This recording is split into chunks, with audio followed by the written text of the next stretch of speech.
네, 안녕하세요. 여러분들의 구독과 좋아요로 이 채널이 유지되고 있습니다. 네, 영상 속도는 1.5배를 추천드리는 바이고요. 네, 이번에도 어떠한 소식이 나왔는지 같이 한번 내용을 보도록 하겠습니다. 달러 인덱스, 금 가격, 유가 공통된 악재로 미국의 코어 CPI가 예상 밖의 결과치가 나와서 같은 악재로 좀 작용을 했다라고 보시면 될 것 같고요. 달러 인덱스는 109.9를 기록을 했고 금 가격 추이는 온스당 1705달러 선으로 마감을 또 보여주기도 했었고 유가는 87.31달러 선으로 마감을 보여주었는데요. 유가는 하나 더 있습니다. 원유 수요 감소가 예상됨으로써 하락 마감치가 좀 더 나와주고 있다. 그리고 전략 비축류가 추가적으로 계속 유지가 되어가고 있다라는 점도 좀 영향을 끼치고 있다 하더라 정도로 알고 계시면 될 것 같습니다. 이번에 주요 핫 이슈 중에 하나는 여전히 CPI 이야기를 안 하고 넘어갈 수가 없겠죠. 미국의 어떻게 보면 이 CPI로 인해서 미국 증시 자체가 특히 나스닥이 5% 이상 빠져줌으로써 조정폭이 매우 커졌다라고 볼 수가 있게 되겠으며 연달아 기술주 중심에 있는 영향치가 엄청나게 많은 조정을 또 보여주기도 했습니다. 그 영향으로 인해서 코인도 마찬가지로 추가적인 영향을 같이 받았다고 보시면 될 것 같고요. 그럼 미국의 소비자 물가 추이를 보게 되면요. 8월 달에 0.1 정도가 나왔습니다. 그러면서 이 CPI는 어떻게 보면 최고점 대비가 9.1이었는데 소폭으로 좀 완만한 곡선을 보여주고 있죠. 9.1에서 8.5, 8.5에서 8.3 정도가 나왔는데 왜 이렇게 시장에 좀 요동을 치고 있냐? 근원 CPI가 생각보다 좀 조정폭을 보여주다가 오히려 급등하는 형태를 보여줬기 때문에 그것으로 인해서 지금 시장에 발작이 나왔다라고 보시면 될 것 같습니다. 거기에 이런 현상이 보여지는 결과값으로 인해서 또 연준 위원들이 또 이렇게 또 사부작 또 거리는 부분도 또 없지 않아 있었고요. CME 쪽에서는 또 분위기가 9월 금리 100bp 인상 가능성에 따른 34%까지 또 올라가는 또 부분도 없지 않아 있었기 때문에 시장의 하락 가중치를 더욱더 힘을 실어주는 현상이 좀 있었습니다. 그럼 근원 CPI 부분에서 왜 이렇게 많은 영향을 끼쳤냐라는 걸 보게 되면 나머지 연료, 에너지 이런 부분은 좀 많이 내려왔는데요. 가장 큰 요인으로는 아무래도 음식료, 주거비 부분이 생각보다 높은 위치에 있었기 때문에 제가 보기에는 금론 CPI 기준치로서 이렇게 시장이 자꾸 요동을 친다라고 한다라고 하면 저도 뭐라고 할 말은 없을 것 같습니다. 근데 전체 CPI 추이나 이런 부분을 본다라고 하면 그래도 내려가고 있는 건 사실이기 때문에 여름에 드라이빙 시즌도 있었고 그러했기 때문에 8월 달 거에 따른 기대감은 저는 그냥 좀 내려놓고 있었거든요. 그렇기 때문에 이제 가을이 거의 끝나는 시점 때부터는 본격적으로 여러분들이 이제 좋아할 만한 그런 요소들이 꽤 많이 나와줄 것으로 보여지는데 또 그거와 또 상반되는 또 그런 주작을 내비치고 있는 분들도 있는데요. 뒤에 가서 한 번 더 설명을 드리도록 하겠고요. 8월 CPI 상승률 8.3 시장 예상치보다 8%보다 웃돌고 있다. 그렇기 때문에 아트 캐시는 6월 저점으로 다시 돌아갈 수 있다라는 경고 메시지를 또 보여주고 있었고요. 만약 저 이야기가 맞다고 하면 비트코인도 비슷하게 17,000대를 한 번 더 찍을 수 있다라는 가능성도 일단 열어놓고 있어야 되겠다라는 이야기로도 들릴 수도 있겠죠. 그 다음으로 버크셔 유나이티드 헬스케어 대표적인 그런 부분도 같이 좀 조정폭이 매우 크게 나왔고 메타가 시총 10위인데 마이너스 9%로 또 마감을 보여주기도 했습니다. 전체적으로 애플이 좀 많이 밀렸고요. 기술주 중심에 있었던 대표적인 마이크로소프트, 알파벳, 아마존, 테슬라가 거의 5% 이상씩 밀려주었기 때문에 그런 영향이라고 저는 보면 될 것 같습니다. 그 다음으로 경기 침체 우려에 따른 2년물 금리도 3.7%대까지 올라가는 기이한 현상이 계속 이루어지고 있고요. 뱅크 오브 아메리카에서는 S&P 500이 저점이 아니다. 기술주에 보유 안 하는 게 낫다라는 또 이야기가 나왔고, 파산 위기에 헝다그룹이 중단했던 아파트 공사 재개하기로 약속하면서 중국의 여러 가지 문제점은 그나마 좀 스물스물하게 좀 넘어가고 있다라고 보시면 될 것 같습니다. 그 다음에 국내 소식으로는 금융기관 3곳 이상에서 돈 빌린 다중 채무자가 450만 명이고요. 총 598조 원이라고 하는데 1인당 평균 채무액이 1억 3천만 원 정도가 된다고 하네요. 그래서 이거는 상식으로 알고 계셨으면 좋겠고, 6월에 은행 연체율이 0.2%인데 코로나 대출 연장의 착시적 현상이다. 그리고 코로나 연장 대출론이 아마 올해 안에 제가 알기로는 마감이 되기 때문에 그 마감이 되는 순간부터 곧바로 대출금 이자 폭이 엄청나게 커지게 됩니다. 그래서 이제 대출 상환 능력이 안 되는 거를 신용회복위원회 9월달부터 본격적으로 가동을 하죠. 예, 그래서 9월에서 10월 달에 있는 가동 범위로 인해서 최대한 방어를 하려고 하는 그런 모습을 볼 수가 있겠고요. 이걸 방어를 안 되었을 경우에는 카드사에 있는 부실률과 그 다음에 은행사에 있는 부실률이 매우 커질 수 있다라는 점. 그러면 어떻게 보면 지금에 있는 환율 추이가 갭이 더 많이 벌어질 수가 있겠죠. 그 다음으로 이란과 IAEA 조사를 거부했다라고 해서 한동안 이란에 따른 기대감이 또 한번 또 수그러진다라는 부분이 좀 없지 않아 있었고, 서머스가 실업률 4.5% 안 넘기고 인플레 완화는 좀 안 될 것 같다, 이런 이야기를 했는데요. 이 서머스라는 분은 미국 하버드대 교수, 미국 경제학자입니다. 이 가족이신 분들이 상당히 화려한 경력을 좀 많이 갖고 계시더라고요. 상도 많이 받았고요. 4% 기준 금리로는 충분하지 않을 것 같다. 실업률 4.5%를 넘지 않고 CPI가 2%로 떨어지는 것은 말이 안 된다라는 주장을 했는데요. 일리 있는 이야기를 좀 했다라고 볼 수가 있습니다. 그러니까 저번에 이분이 또 이런 이야기를 또 하기도 했었죠. 야, 생각보다 금리를 너무 빨리 올리는 것도 바람직하지 않는다. 이 말도 맞는 거죠. 왜냐? 기업이 어차피 이거 금리 많이 올린 만큼 어차피 채권이 만기가 또 빨리 도래하는 기업들은 다시 또 대출을 다시 재설정을 해야 되는데 마진율이 박할 거 아니겠습니까? 그러면 이게 CPI에 영향을 줄 수밖에 없겠죠. 물가에 영향을 줄 수밖에 없겠죠. 아까 보시다시피 생필품이나 주거비용 부분이 있기 때문에, 그러면 당연히 이게 정가가 되니까 또 물가가 가중이 된다, 이런 주장도 하셨고요, 이분이. 그리고 또 반대로는 그러니까 빨리 안 올리면 실업률을 좀 붕괴시켜야 된다. 그러니까 기업이 생각보다 약간 타이트하게 계속 금리를 어느 정도 일정 수준만큼 좀 올라가게 되면 기업이 타이트한 구조가 나오는 그 마지노선을 잘 분석을 해서 거기까지 좀 잘 맞춰 보라는 거죠. 그래서 그 실업률이 어느 정도 올라오게 되면 이제 구매 능력이 떨어지게 되니까 어떻게 보면은 인플레가 좀 더 빨리 내려갈 수 있다라고 하는데, 제가 주관적으로 생각하는 게 감히 말을 한다고 하면 완만한 곡선으로 저는 내려올 것으로 보여집니다. 왜냐하면 주거는 포기할 수 없고요.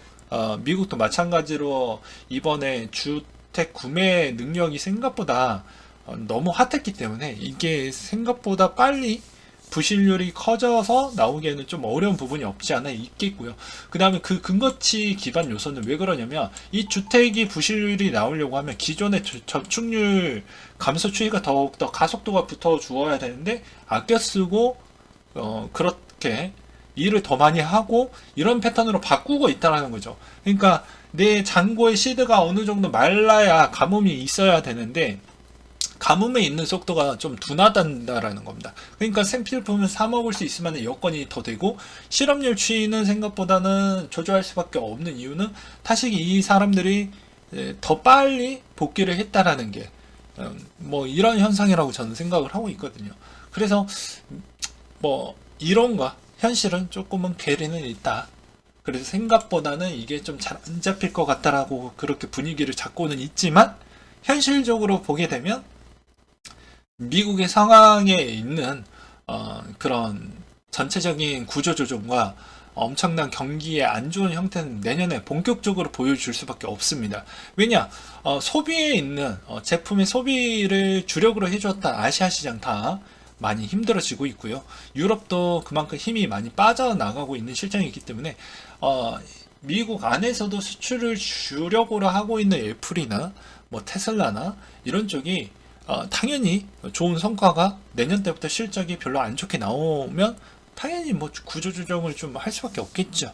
그러니까 그런 형태로 좀 보는 게 맞다. 그래서 올해 있는 것은 겨울 시즌 때부터 도래를 해야 여러분들이 이제 안도의 한숨이 도래하는 그 시점이 나오기 때문에 그때까지는 좀 기다려 달라. 매번 제가 똑같은 이야기를 하지만 봄에 나왔던 데이터 여름에 나오고, 여름에 있는 데이터 가을에 나오고, 가을에 있는 데이터 겨울에 나오는데, 이것도 어떻게 보면 내가 이때까지 코로나에서 지원금 받았던 부분도 자원이 생각보다 빨리 고갈이 안 됩니다. 이미 그 언론에서도 많이 떠들어 놨던 게 있기 때문에 아껴 쓰고, 최대한 아껴 쓰려고 노력을 많이 하기 때문에 이게 쉽지가 않는 거예요. 내려가고 있긴 해요. 저축률이 내려가고 있는 건 사실인데, 저축률 자체가 아니라 곳간이 비워야죠. 그렇기 때문에 이 물가가 생각보다는 쉽지가 않는다 라는 걸 다시 한번 말씀을 드리는 부분이 좀 될 것 같고요. 오히려 저는 그래도 확고한 부분은 내년이 되게 되면 사람들이 막 이제 4.5% 실업률까지도 이야기를 했고, 금리는 4%대보다 5% 이야기를 좀 많이 하고 있는데, 이거는 확실하게 이야기를 해드릴 수가 있습니다. 4%만 유지를 해도 미국의 대부분 기업들이 도산할 수밖에 없습니다. 근데 그 도산할 수 있는 그 범위가 연준의 입장에서는 적당량만큼 도산시키고 회복을 시키려고 하는데, 이게 예상하기가 정말 어렵다는 거죠. 그럼에도 불구하고 만약에 5%로 간다, 그러면 미국 기업의 절반이 좀 힘들어질 것으로 저는 보여집니다. 망할 확률이 매우 높다라고 저는 생각이 들어요. 그러면 당연히 이제 기축통화에 있는 달러 부분도 신뢰가 잃어버리는 형태에서 이제 이게 혼돈의 시장으로 바뀔 확률이 매우 높습니다. 그러니까 연준의 입장에서는 어떤 생각이 있냐면, 최대한 기업에 있는 부실을 적게 가져가면서 실업률도 어느 정도 완벽하게 좀 가져가면서 그렇게 완만하게 좀 잡으려고 하는 생각을 많이 갖고 있어요. 그래서 립 서비스를 많이 하고 있고, 그렇게 해야 이제 어떻게 보면 정치권에서도 개입을 많이 안 하고, 중간 선거도 있고, 조만간에 이제 바이든 씨도 이제 3년 차에, 내년 넘어가면 3년 차에 들어가죠. 그러니까 얼마 남지 않았기 때문에 이런 거를 전체적으로 고려를 해본다라고 하면, 물론 저만의 생각이긴 하지만 이렇게 생각을 하고 있습니다. 그래서 생각보다 이게 롱런하게 금리를 오랫동안 이렇게 가져가기에는 전 어렵다라고 보는 입장이에요. 왜냐하면 저번에도 이야기를 했듯이 미국의 고령화 추이가 상당히 높고 연금의 의존도가 있지만, 연금의 의존도의 알파 부분이 생각보다 손실률이 커지게 되면 자기가 그 연금의 유지가 안 되니 내가 그 노인이 근로에 참여를 할 수가 없죠. 일단 참여를 한다고 해도 젊은 연령대한테 밀리는 수순이기 때문에 생각보다 빈곤층이 회복이 안 됩니다. 그럼 자금이 또 많은 자금이 투입이 되겠죠. 그러면 또 반대 세력이, 야 이제 막 물가를 잡았는데 또 돈을 푼다고? 이렇게가 나올 수가 있어서 상당히 고민이 많이 될 수밖에 없다 라고 볼 수가 있습니다. 그리고 이 부실률이 어느 정도까지 가져가느냐에 따라서 지원금을 추가적으로 들어갈 수도 있고요, 그렇지 않을 수도 있어요. 근데 웬만하면 안 들어가게끔 하기 위해서 자꾸 확인하면서 가려고 하는 것이죠. 왜냐면 미국 자체에서도 신뢰를 주지 않는다고 하면 시장에서 받는 활동은 어느 쪽으로 튈지 모른다는 겁니다. 그러면 연준 자체에서도 예상하기 어려워지겠죠. 그래서 이런 이야기를 좀 길게 할 수밖에 없었던 이유는 오늘 내용에서 거의 주력이었기 때문에 어쩔 수가 없었다 정도로 말씀드리고 싶고요. 루나 폭락으로 수수료 챙긴 거래소 부분이 이제 대부분 거래소 입장들이 또 나와주고 있는데요. 보게 되면 업비트 별로 생각 없고요. 코빗도 일단 중립기업 받고 있고요. 그리고 빗썸도 마찬가지로 아직 액수를 공개하기가 어렵다, 어떻게 쓸지 고민을 하고 있다, 이렇게 계속 중립기업으로 하면서 시간 삐대기를 하고 있습니다. ESG 활동이라고 매번 이야기를 하고 있지만 얘네들은 실제로 ESG를 활동을 안 하고 있다라고 저는 보고 있습니다.